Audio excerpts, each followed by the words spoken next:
이 합성 화학 물질로 만든 약은 항상 사이드 이펙트, 부작용이 있는데, 이 정작 이제 이런 시스템을 만들어낸 록펠러, 자기 주치의도 이 동종요법 의사였어요. 동종요법. 그 동종요법은 간단하게 말해서 그냥 약초로 치료하는 거예요. 약초. 자연물질, 약초 같은. 약초로 치료하는 그 의사를 자기 주치의로 뒀고, 자기 제약사, 자기가 소유한 제약사에서 만든 그 화학물질, 합성 화학물질 약품을 자기는 섭취하거나 주사하는 것을 자기 몸에다 거부했어요. 왜 그렇다면 이렇게 했는가? 이게 이제 특허권 때문에 한 게 또 상당히 있어요. 그러니까 이런 어떤 자연 상태에서 존재하는 물질들, 이를테면 이 개똥쑥으로 그 중국에 있는 그 사람이 의사인가 개똥쑥인가 이걸로 그 노벨 의학상을 뭐 노미네이트 됐던가? 그러니까 정확하게 기억 안 나는데 이 개똥쑥에 어떤 항암 성분이 있어요. 그러니까 그런 식으로 우리가 지금 잘 몰라서 그렇지 자연계 안에 존재하는 어떤 물질, 그러니까 어떤 뭐 이를테면은 뭐 마늘의 효능, 마늘 무슨 개똥쑥 아니면은 뭐 다양한 그 약초들 그런 거 안에서 어떤 성분을 추출해서 만드는 어떤 약들 그리고 아니면 그것들을 이렇게 어떤 가공해서 복용하는 거, 그냥 채로. 그러니까 이런 방식으로, 하는 것들은 특허를 낼 수가 없어요. 자연 물질에서 있는 걸 그대로 약품화 시킨 건 특허를 낼 수 없는데, 이 특허를 내야지, 이 약을, 그 특허 기간 동안 굉장히 고가로 팔 수 있거든요. 그러니까 이렇게 하려면 천연 물질은 안 되고 합성 물질만 특허를 받을 수 있기 때문에 이런 어떤 합성 물질 기반의 의료 시스템을 만들고 그걸 자기가 소유한 제약사에서 특허를 걸어가지고 뭐 한 특허가 유지되는 한 2, 30년 동안은 그걸 되게 비싸게 파는 거죠. 그러니까 이렇게 이제 디자인을 했고 얘가 이 대표적으로 하나를 이제 들어보자면은 그 혈압약 이 혈압약은 이제 그 평생 복용해야 되죠. 그러니까 혈압약은 굉장히 만약 어떤 사람이 50대 뭐 중반에 당신이 이제 고혈압이다. 그래서 혈압약을 복용한다. 이러면은 그 사람이 거의 죽을 때까지 뭐 80대, 그러니까 30년 뭐 이 정도 계속 그 약을 사서 먹어야 돼요. 그러니까 이제 제약사 입장에서는 이제 이게 엄청난 캐시카우죠. 그냥 이제 장기적으로 쭉 돈을 벌게 해주는. 그러니까 이렇게 이제 디자인했는데 뭐 좋다 이거야. 그게 그런 약이 아무런 진짜로 어떤 효과가 좋고 아무런 부작용이 없다면 이런 시스템도 뭐 동의하겠어. 근데 부작용이 있다는 거예요, 문제가. 부작용. 사이드 이펙트가 항상 있어요. 이렇게 합성 화학 물질은. 그러니까 뭐 혈압약 얘기 나왔으니까 혈압약으로 또 좀 예를 들면은 이 혈압이 만약에 이제 혈압이 높다 어떤 사람이 그래서 고혈압이어서 이거를 이런 어떤 합성 화학 물질 기반의 약으로 치료하려면은 이게 일종의 이제 혈관 확장시키는 그런 어떤 그 합성 화학 물질을 넣거나 아니면 이제 심장의 펌핑 능력을 다운시키는 그런 이제 합성 화학 물질 성분이 들어있어요. 그 혈압약에. 그래서 이 혈압 자체는 고혈압이 좀 낮아져서 뭐 얘들이 정상이라고 설정해 놓은 수치에 이제 그 들어오게 되지만 문제는 혈류가 느려져요. 이러면 혈류가 느려지고 혈액이 굉장히 탁해져. 혈액이 탁해져서 이제 뇌라든지 신장 같이 혈액 공급이 많이 필요한 장기가 이제 장기적으로 봤을 때 이런 장기들의 어떤 타격을 가해요. 그래서 사실은 이 혈압약을 복용하면 바로 가벼운 부작용으로 이제 어지럼증, 현기증 이런 게 따라오거든요. 이게 뇌가 굉장히 혈액이 많이 필요한 어떤 부위예요. 근데 뇌로 가는 혈행을 낮춰주는 작용하기 때문에 이 혈압약이 그러니까 이제 현기증이나 그 어지럼증 이런 게 두통 같은 게 있어요. 혈압약을 먹으면 이게 가벼운 건데 문제는 이게 이 혈압약을 이제 장기적으로 계속 복용하면 뇌경색 같은 게 발생해요. 치매나 뇌가 굉장히 혈류가 많이 그 혈액이 많이 가야 될 장기인데 이걸 인위적으로 합성 화학물질로 혈행을 늦추고 심장의 펌핑 능력을 다운시키면 뇌처럼 충분한 혈액이 공급되는데 혈액이 공급되지 못함으로써 뇌경색이나 치매 같은 게 장기적으로 유발된다. 그러니까 이런 어떤 부작용이 있기 때문에 이런 합성 화학물질은 상당히 문제인데 이 자연물질은 부작용이 없어요. 자연물질은. 그리고 이제 혈압을 예로 들자면 계속 혈압 뭐 얘기하니까 이 본질적인 걸 치료해 줘야 돼요. 본질적인 거. 왜 이 사람이 고혈압이 되는가? 어떤 혈관 안에 콜레스테롤이 많이 끼고 이 사람의 그러니까 식습관과 운동 부족, 이런 게 휴식 부족, 이런 게 사실은 본질적인 원인이거든요. 이 사람이 굉장히 가공식품을 많이 먹어.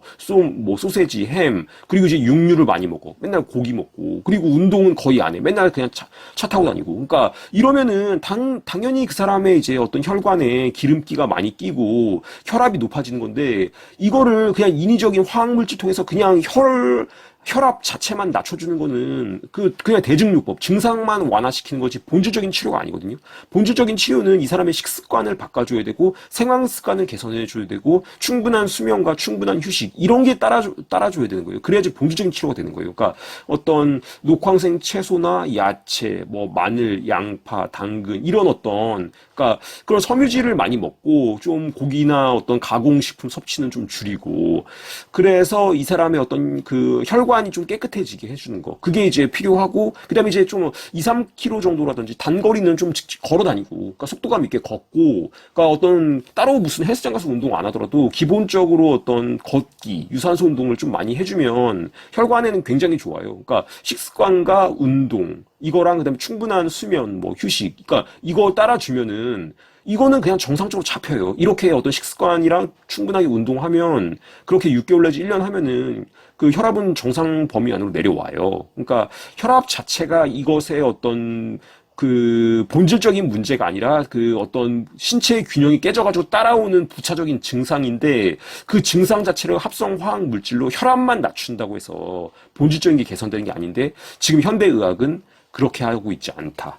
물론 이제 현대의학이 장점도 있어요. 그러니까 일단 외과적 수술에는 분명히 현대의학이 이제 장점이 있어요. 그러니까 긴급하게 어떤 사람이 이제 뭐 교통사고가 났는데 긴급하게 수술할 때 이거는 이제 한의학이 사실 동종요법적인 성격이 있죠. 그러니까 전체적인 체질 개선 이런 건데 자연 약초나 약물 그 약초 뭐 음식을 통해서 개선하는 건데 이건 이제 응급적인 외과적인 수술은 그 현대의학이 장점이 분명히 있으나 이런 어떤 합성 화학물질 기반으로 해가지고 굉장히 많은 사이드 이펙트, 부작용이 있는 거를 장기적으로 복용하게 하는 거. 이것은 현대의학의 어떤 치명적인 단점이다. 근데 이런 방식으로 하도록 그 록펠러가 디자인을 했다. 어떤 방식으로 디자인했는가? 이 록펠러가 이제 1892년에 사이먼 플렉스너라고 얘를 이제 고용해갖고 이 록펠러가 보유하고 있던 의학 리서치 기관의 총 책임자를 임명해요. 이 사이먼 플렉스너를. 근데 이제 사이먼 플렉스너의 동생이 이제 아브라함 플렉스너인데 아브라함 플렉스너를 통해서 어떤 정부에 제출할 보고서를 하나 만들게 해요.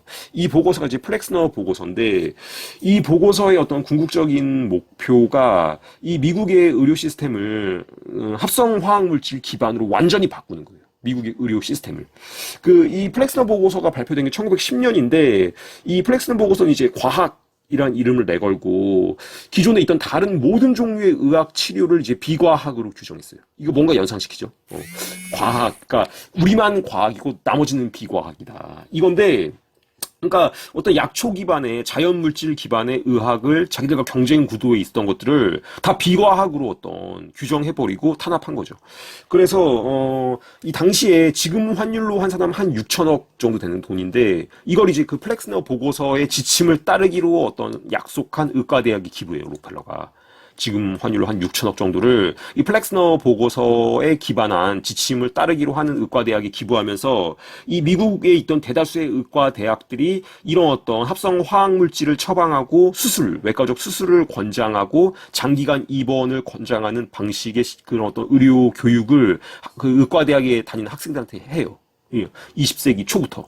그러니까 대략 이 방식으로 이제 그 의대생들이 교육을 받은 게 이제 한 100년 정도 됐어요. 그러니까 의대생들이 이제 이렇게 교육을 받으면은 이걸 자기가 받은 교육이 이제 어떤 진리로 믿게 되는 거죠. 이렇게 한 지 지금 한 100년이 됐고 이 플렉스너 보고서의 지침을 따르지 않는 의과대학들은 이제 제재를 당하고 심지어는 이제 폐쇄되기도 했어요. 몇 개는 폐쇄됐고 그러니까 어떤 자연요법, 동종요법 이런 거를 가르치는 의과대학이 폐쇄가 되기까지 하고 그래서 이제 어떤 의과대학으로서 계속해서 남으려면은 플렉스너 지침을 따를 수밖에 없는 이런 어떤 구도가 형성이 되고 그 다음에 이제 록펠러가 갖고 있던 어떤 그 미디어나 이런 걸 통해서 이런 어떤 합성 화학 물질 제약사에서 만든 이런 게 처방되지 않는 의료 행위는 모두 다 이제 사이비, 돌팔이 이런 식으로 이제 어떤 딱지를 붙이죠.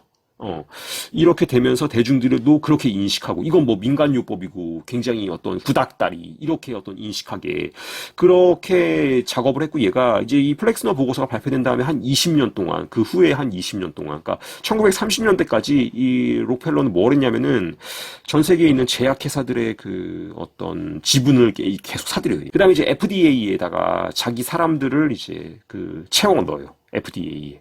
그래서 자기가 소유한 제약사에서 만든 약품이 신속하게 승인을 받을 수 있도록 그렇게 이제 작업을 했고, 그 다음에 또 뭐랬냐면 이제 의사 면허를 주는 거라든지 병원 설립, 이런 거를 이제 그 인가를 내주는 기관, 이런 데를 이제 얘가 갖고 있는 자금력을 통해서 이제 매수하고 자기 사람들을 그런 기관장으로 앉히고, 그러니까 뭐 우리로 치면 지금 뭐 보건복지부 이런 데서 자기 사람 꽂는 거죠.